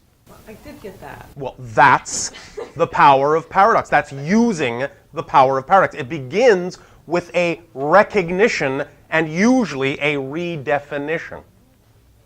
The redefinition allows you to have understanding of how to approach the experience from a different way, sometimes even completely 180 degrees different. Okay. Again, it is similar to what we have done when we have redefined the issues of trust, redefined the issues of doubt. These are, again, recognitions of another way to define something so that you can actually use the power of its opposite, the power of paradox, to balance the issue out and create a definition that actually will allow you to really know what's happening, rather than simply being stuck on the definitions that have been given. Or moving back and forth between the two paradox. Well, if that serves you to do so. But generally, when you find that you have redefined something and find that it is more in alignment with what you prefer, it is not always necessary to go back and forth, unless going back and forth is in and of itself the issue at hand, the experience you want, and thus you have, in a sense, created a paradox within a paradox. Okay, because, I think I do that. I choose that. That. Well, then that's your choice. Yeah. But I would like... You are being paradoxical about the use of paradox. And so what's the effect of that? It makes you ask questions that reveal answers to yourself about yourself. Oh, I have been having a good time, that's for sure. Yes. It allows you to examine yourself from different points of view, to ultimately fine-tune and refine the perspective at any given moment that you actually prefer. Well, it seems like when you're in the balance point between... Yes. It's such a neutral place. Yes. It's not as exciting. That's because you are defining neutrality as dull, paradoxically enough. You see what we're getting at? Because I'm defining it as dull, I don't get all the excitement that really comes with it. Again, when you are at the true 0 point, or what we prefer to call the true 0 point, our definition of being in the neutral position is breathtaking. Oh. You see? Uh-huh. It's how you define it. Even neutrality can have a spin, and therein lies the paradox. Yeah, and so I haven't really fully experienced yes. that. But I notice that I enjoy experiencing bliss a lot. By whatever you might choose to define it as at any given moment, yes. Okay, but certain states of bliss don't seem to involve a lot of cognitive activity. This is sometimes correct. Is that just a very healing state? It can be. In the same sense as what you call delta sleep is a very healing state for the body, and in that sense represents apparently the most physically unconscious state. Though there is actually a level below that vibrationally. So is there a benefit to doing that for me? There can be from time to time. Again, overall, it depends on how you use it overall. Well, if I choose what excites me the most, then yes. I will choose that a lot. Well, again, for a while. Again, listen carefully. Yes. Each of those experiences can be representative of your excitement. You might often choose that experience. Then, however, you also have to look at the overall reason why you might often choose that experience to make sure that the overall reason for choosing that experience often is itself actually representative of your joy. Or is that an escape? Okay. You see? Mm-hmm. Does that help explain the layers to the paradox? Mm-hmm. Is that the other thing is on the language. Do you mean the ancient Essassani language? Yes. I worked a lot with the idea of the yes. And one thing I found out is that in the English language, there doesn't seem to be any letters that really, truly represent the intaking of breath. What a surprise. Is that because does that make it like a male language, or that it's more in a sense, yes. It makes it a more, quote-unquote, aggressive language rather than a receptive one. Yeah, so the closest I could get was HWP for yes, and TTUH for no. CH. CH. Okay, because I wasn't able to tell for sure on that. Okay. And I wondered, the name, you have dolphins on your planet, right? We have a few from your world, yes. What did they call them? They came at a time when we already were no longer using our language. Oh. Okay. Do you understand? Yeah. Okay. Yeah. So, all right. Thank you very much. One moment. One moment. We will see if we can give you a translation of the vibrational telepathic connection that we specifically use to recognize dolphin consciousness. Okay. One moment.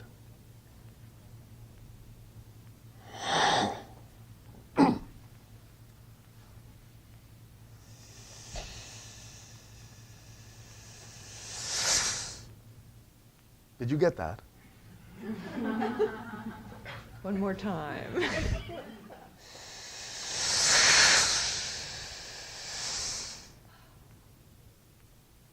Again, another intake, but more of what you would call the similar mouth position that you use for shh,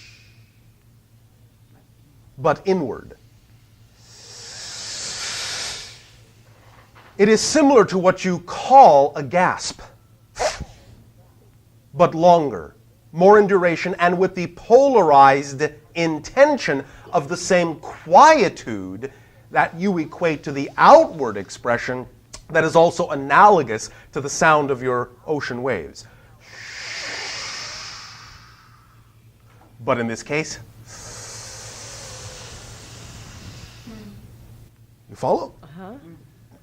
Will that help you? Yes, that'll help a lot. Why, thank you. You may simply wish to spell shh backwards. Okay, thanks for the help. You are welcome. And then, good day. Good day, Bashar et al. I want to make a statement, and I have two questions about it. Yes. One, is it true? And two, if it is true, how do we, the best word I can think of is reconcile it. This is the statement.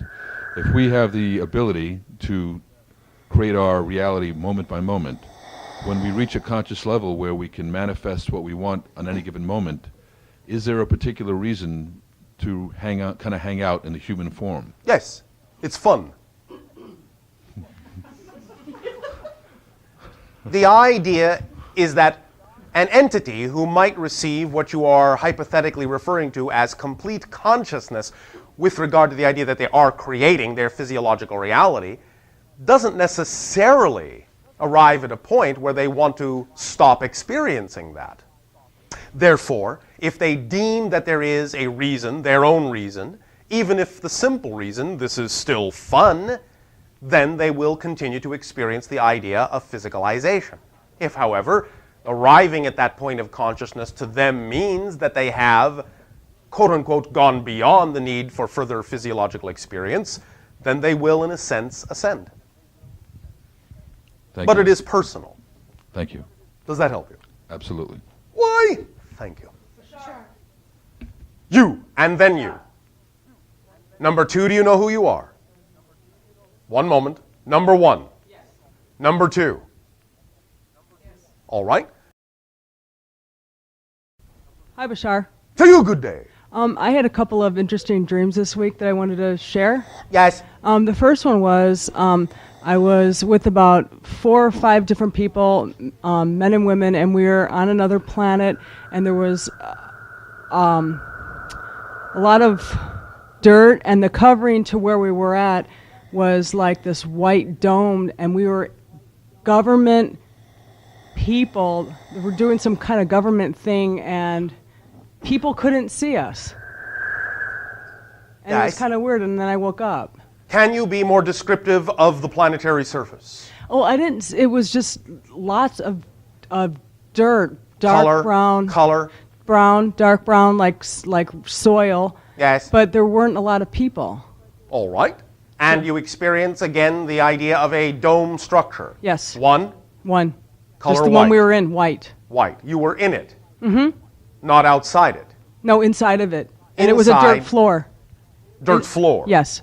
Could you not then see beyond the walls of the dome? That's a good question. I mean, I knew that there wasn't anybody else around, but yet I knew that we were inside of the structure. Apparently, so I guess I could. As far as you could tell, what did it appear to be made out of, the dome? I'm not sure, but I would say maybe steel or something. I don't know. In that you perceive it was what? Smooth? Yes. And hard? Yes. Yet white?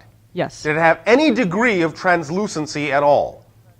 Or did it seem completely opaque, as you would call paint? It would seem opaque, as I would call paint, while I was in it, but yet I was aware that there was nothing else around us, but we were somewhere else. But I didn't see any other people, but the group of us, and we had some kind of uniforms on. Define.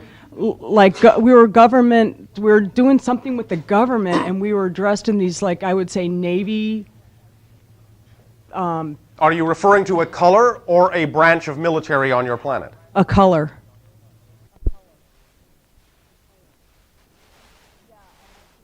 Yeah, and I could remember seeing a patch on one of the guy's arms. Which looked like? White. Any insignia within? No, I didn't get anything. Are you sure? No, I'm not sure, but I can't think right now, and I don't. Or I'm not asking you to think. I can't. When I picture the image in my head, I don't. Yes. I can't see an insignia. All right. Are you looking at your own patch or another person's patch? Another person's patch. I'm not sure what I was wearing, but I know that somebody else was wearing. I assumed I was wearing it until now, but now that I think about it, I don't remember looking at myself and seeing what I was wearing. Look at yourself now. Are you wearing the same thing? Like now in my head, in my dream? Yes. I thought I was. All right. Good enough. Can you look at your own patch? No. All right. No. Don't be disappointed. No, I'm not. I'm just All trying right. to be, All right. Now. Honest or truthful here. Oh, well, thank you so much. Now. One moment. One moment. One moment. One moment. And how do you feel about your connection to Orion? I never really thought about it. Think about it now. My connection to Orion. Yes. I don't know what to say. What do you feel when it comes up? How did you feel in this dream? Well, there weren't a lot of people around. It seemed kind of desolate. Yes. And how did that feel?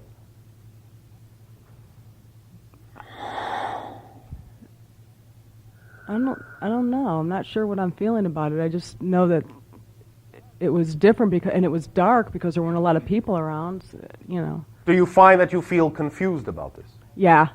One moment. All right. What you will call, we perceive your Saturday night. You understand? No. Tomorrow. Oh, Saturday I'm in the night. past. tomorrow. Yes. When you go to sleep, ask to go back to that spot. Open up to the idea of symbolism, archetype, memory, significance for you. See if you can pull in more experiential memory of what that place represents to you. Think time past. All right? Mm-hmm. And see if you can hone in more strongly on that position. For in a sense, it is a target area. See if you can pick up first what you can before we discuss this further. Okay. But think Orion, think ancient,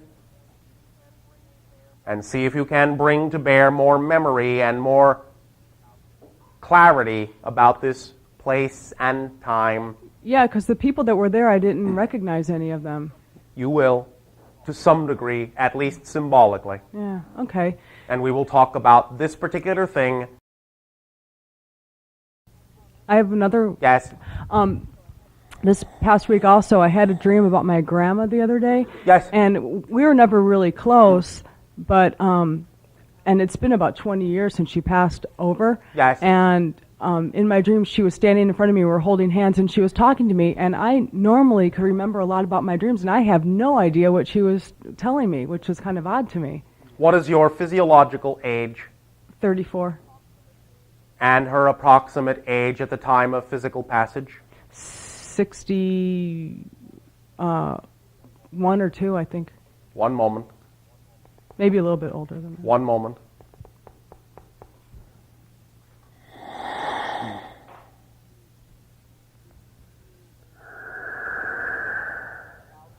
You may be about to experience an extreme, life-changing circumstance and or opportunity and or incident. She may, in that sense, be holding your hand to help you adjust to the shifts. You follow? That makes a lot of sense. Yeah. Does that help you then? Yeah, it also makes sense because of what you opened with talking to us about following our, the general following our excitement and, yes. and not being afraid to do things. And I've been at a job for over 10 years, and I decided that I'm not happy there. All right. So I went on a job interview, and they were interested, but I'm just waiting for them to hire some people for me to go meet and see if it works out. In a sense, she is holding your hand through this. Saying that it's the right thing. Yes. Yeah, I know it is. You're doing fine. But I understand what this other gentleman over here was saying when, you're afraid because it was a security for me for a long time. Yes, but now you are learning that change is the only true security because change is the only true constant. Right, and I realized that, and I also realized a lot of things about myself that, my being afraid that I can't do something, which I know that I can, and I'm fully capable. I just have to learn how to do it their way, and so. Or you can learn to do it your way within the parameters of what works best for all concerned. Right. I think I'll be okay. I know I'll be okay. You are okay. I'm okay. Okay. Thank you very much. Thank you. Hi, Bashar. To you, good day. I had 3 things I wanted to ask you about. Number one. I have these episodes at night. Episodes where I become absolutely on fire, head to toe. Physiological. Are you talking about, or some other state? I'm talking physiologically. Yes. It feels, it's amazing sense of heat, which I never have in my body. Is it, in your terms, unpleasant or simply interesting? It's unpleasant. Oh, all right. It's unpleasant. Yes. I've been thinking that it's an endocrine imbalance, but what occurred to me recently as a possibility is I'm not certain of the correlation, but it seems as though I've been taking monatomic gold during the times that has been occurring. This could be an accelerant in your system, yes, since it is, in that sense, generally an accelerant. Well, now... you are certain you are not menopausal. Yeah, though they said that that's not it at all. All right. The question I have, Someone had told me that when you did a session, a private session about the monatomic goal, that you had mentioned that if there was sufficient toxicity in the body, that you could spontaneously combust. Yes. Now, I've got this at 4 in the morning. I really do think I'm going to spontaneously combust, and I really need you to tell me that I'm not. Are you doing what you can to cleanse and balance your system and remove as many toxins as you can? Great hesitation followed. Which usually means no. I am. But probably not to the degree that I should be. Not a should. I think my diet is excellent. I've been drinking water for the first time in my life. Then what are you referring to when you say not to the degree I prefer to? Because I've been feeling lately as though there's something that I need to address. There's a toxicity. I keep seeking out cleansing programs, and I'm experimenting with some. So just intuitively, I think I need to do that. All right. You are to some degree feeling the acceleration, and to some degree it may be because of the dichotomy of certain neurobiological chemical shifts within your body that you are experiencing it this way.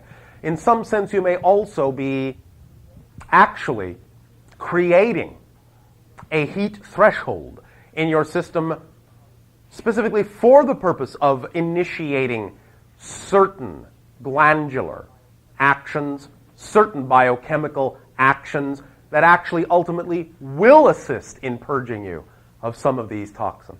In the same conceptual way that a fever can burn out the idea of parasitic infection, right. You may be giving yourself an opportunity to become a crucible, a forge, in which there literally may be being created a state of vibratory resonance in which some of these things cannot exist, cannot remain, and may, in a sense, euphemistically be speaking, being sweated out of your system.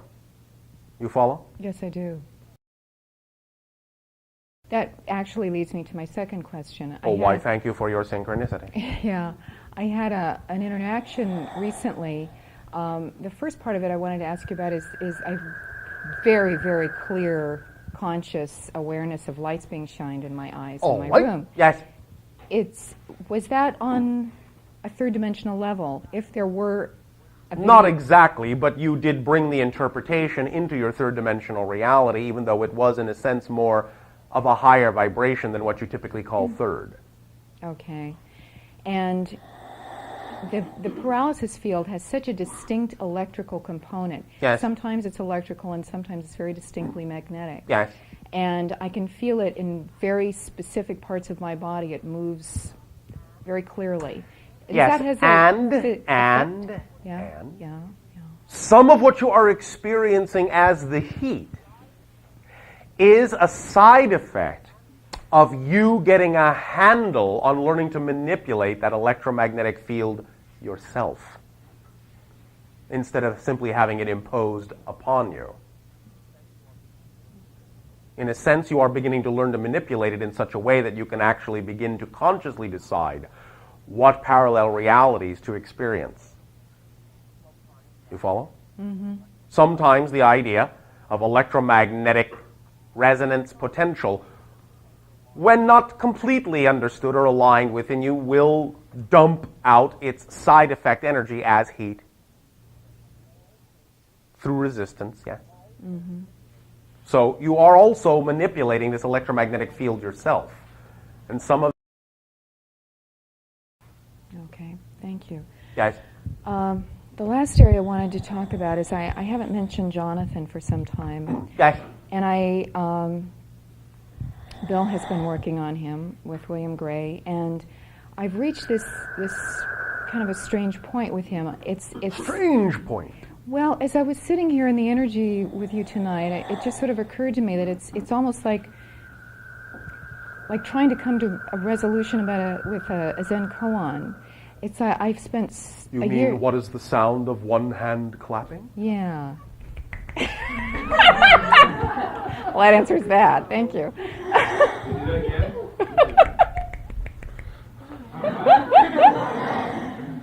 I always wondered about that. That would be a Zen joke to the Zen koan. Thank you. Does that ignite you sufficiently? Well, what? I'm going to let you ponder what just happened. Oh, dear. Okay. Number 3. Hi, Bashar. To you, good day. I talked to you, how long ago? Was it a month about? Oh, all right. And we talked about smoking, and I'm still very confused. About what? What are you confused You told me that I'm obviously not ready to experience my higher power or my higher self because I'm still smoking. You may be using it that way, yes. But I am. And that it frustrates me so very much. Why are you frustrated? This is your choice. Don't be frustrated. It is your choice. No, it's not. You are choosing it. You see, that's the denial that actually doesn't allow you to learn to change. You have to acknowledge and own that it is your choice to do what you are doing, because if you don't own what you do, you can't change it. Okay, you're right there. Thank you. But so, if you are choosing it, then acknowledge and own that you are choosing it, because you are all motivated to do what you do. And if you were motivated in another direction, you'd be doing something else. So if you keep choosing that, it simply means you are motivated to do it based on your definition of why you think you need to be motivated to make that choice. So own it that you are making a choice. That brings it back into your control. Okay. Because then at least it's an honest recognition that you are making the choice. All right. That's the beginning of change. That's the beginning. You're right. Okay, I acknowledge that. All right, thank you. But yes, I would, yes, I would love you to help me a little bit. Oh, well, all right. Well, please. The idea, again, to go a little bit further into the concept of motivation is that you do everything for only one of two reasons, and that is that you perceive what you're doing as more pleasurable and less painful than any other choice you could make. So, the question is, how does not smoking represent to you more pain than continuing to smoke, as painful as that might be? Well, I never passed more than a week, and this week has been very painful. Because of but the answer the question. How does choosing to not smoke to you seem more painful than smoking? It doesn't. Obviously, it does. You're not getting the point. You have to understand there are two perspectives here. There is what we will call the ideal point of view, the soul level, higher self point of view of the circumstance, and the physiological personality's point of view. The soul's point of view can say, obviously, stopping smoking would be representative of more joy.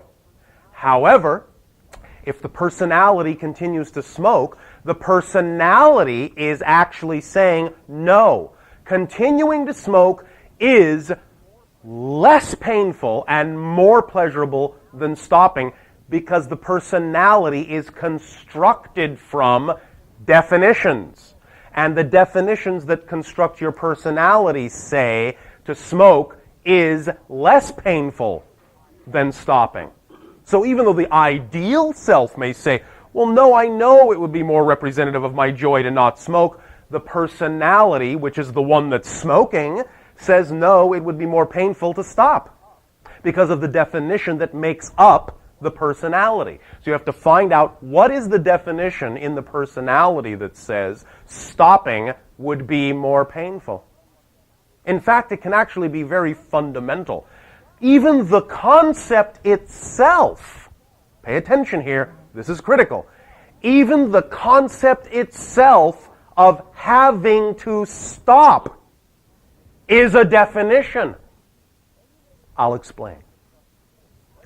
As we have discussed before, when you make a change, you really actually are completely different, a completely new person who actually doesn't have the history of the other person that was there a moment ago. If you really are a new person, it doesn't mean that you are the same person different. It means you are a person you have never been before, that has never been here before, that has no history at all. The concept of being a person with no history who simply doesn't smoke is very different than the concept of a person who stopped smoking. You're creating a continuity where none needs to be. The very concept that you need to stop may in and of itself be what's creating difficulty in your definitions, because the concept of having to stop may be being defined by you as deprivation. I have to stop. You don't even have to define the incident or experience that way. If you truly understand and experience the idea that every change is a total change, and that all of a sudden the you are now is actually a you that has never been here before, then you can be a you that never smoked, therefore never had to stop. So you may be needing to even examine the most fundamental levels of how you're thinking about this concept of not smoking. It may not be an issue of having to stop. It is simply an issue of defining yourself as a person that never did and doesn't now. Okay, but that's unfortunately still this physiological. But see, you're making an excuse. I You're tried making so often, an excuse. Bashar, and Stop that trying. pain. That's the point. Stop trying. You think you have to try. You think you have to try. You don't have to try. You just have to be who you'd prefer to be ideally. Being who you prefer to be ideally will allow you to experience yourself as a person who simply never smoked, and that means would never have the urge to do so. Okay. It's not in her makeup. But the idea is that if you do continue to choose to smoke, you are choosing that every moment by giving the moment a definition that says smoking somehow is in your best interest as the person you're defining yourself to be. Again, choice comes from motivation and comes from definition. So you have to own the fact that if you are deciding to smoke, it's because you have assessed that your definition of the circumstance, of the situation, of who you are, makes that choice less painful and more pleasurable than what you believe as a personality the alternative to be. So, for example, if somehow you think changing is more difficult, more of a struggle, something hard to maintain, or any of those definitions or 1,000 other definitions, you will weigh the two choices and you will say, changing is more painful. It's more of an effort to maintain. It's this, it's that, and that outweighs the pain of continuing to smoke. Therefore, I will continue to smoke. Because you always are motivated. All of you are always motivated instantly and instinctively, automatically in the direction of what you perceive or define to be the greater pleasure and the least painful. So when you change your definition, you will automatically be motivated to not smoke. But if you do smoke, you are motivated to by your definition of the comparison you are defining between choosing to smoke and not.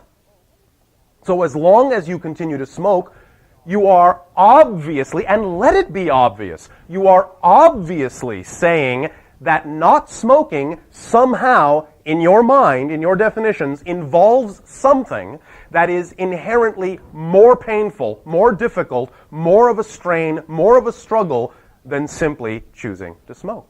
That's the whole point. You are defining not smoking as being more painful and less pleasurable than smoking. So you have to find out why you are defining it that way, find out what the definition is.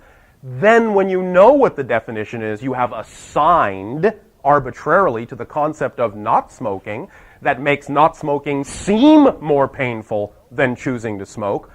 When you know what that definition is, it will be easier for you to switch the definition. And when you have assigned not smoking less pain than continuing to smoke, you will automatically be motivated to not smoke. You will be a person who never did. That's how it works. The assignment of pain and pleasure is what you're dealing with. You have a definition now to which you have assigned pain, but less pain than the change you ideally say you want to make. So you have to change the amount of pain that you say exists in the change you want to make. You have to allow that to become less painful than what you're doing if you really actually want to be motivated to change. Because you always choose what you are motivated to choose based on what you define your motivation to be. That's all there is to it. So get in touch with what it could be that you're assigning to the idea of not smoking that makes that choice seem so much more difficult than doing what you're choosing to do. Simple as that. It is as simple as that, I guarantee. You follow? I follow. Pleasant dreams. Can I take one more thing? Yes. Okay, so does this somewhere is a relation to me being sick with arthritis, the smoking and arthritis? Well, let me ask you a question.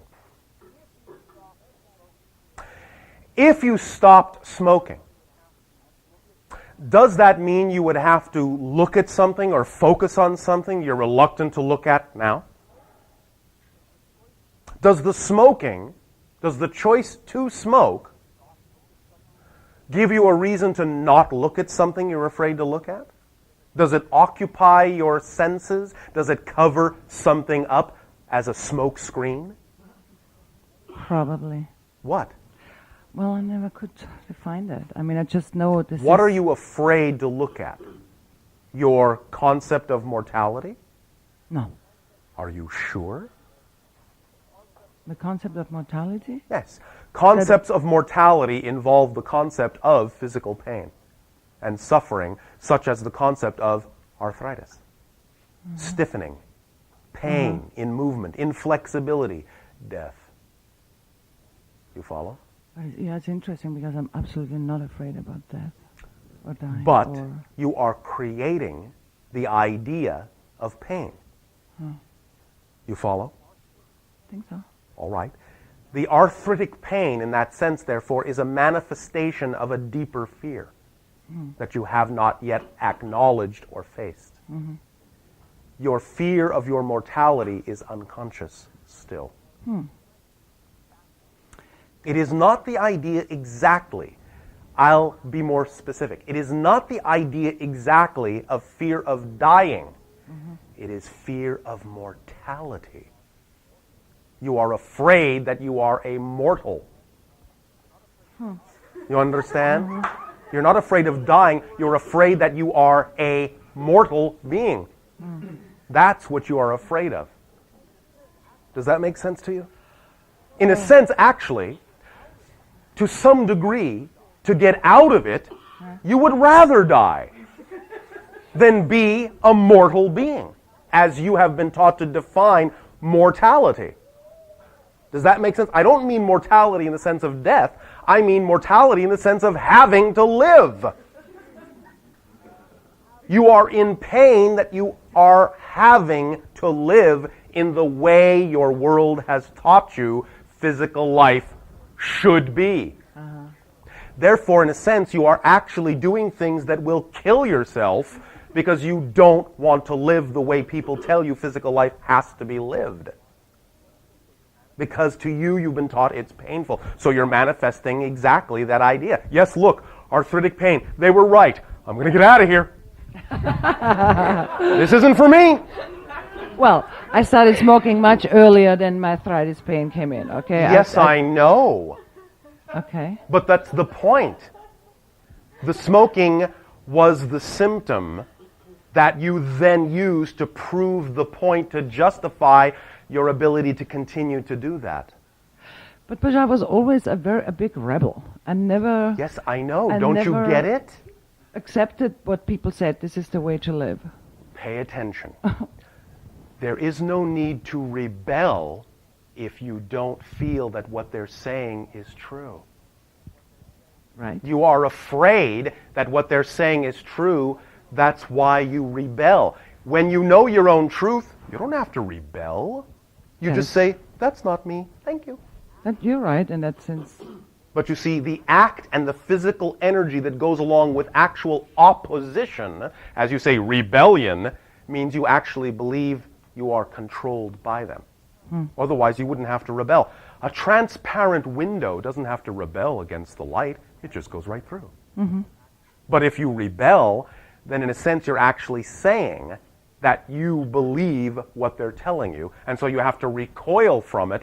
But recoiling from it is a reinforcement that they have power, and you don't. That's what we're saying. You actually bought into the idea that life is painful, that mortality is painful, and that's why you felt you had to rebel. When you actually let the idea go, you will be at peace. You will breathe easier with yourself. And then you will be clear and will not need to obscure the issue with the smokescreen. That's the point. So, take a breath now.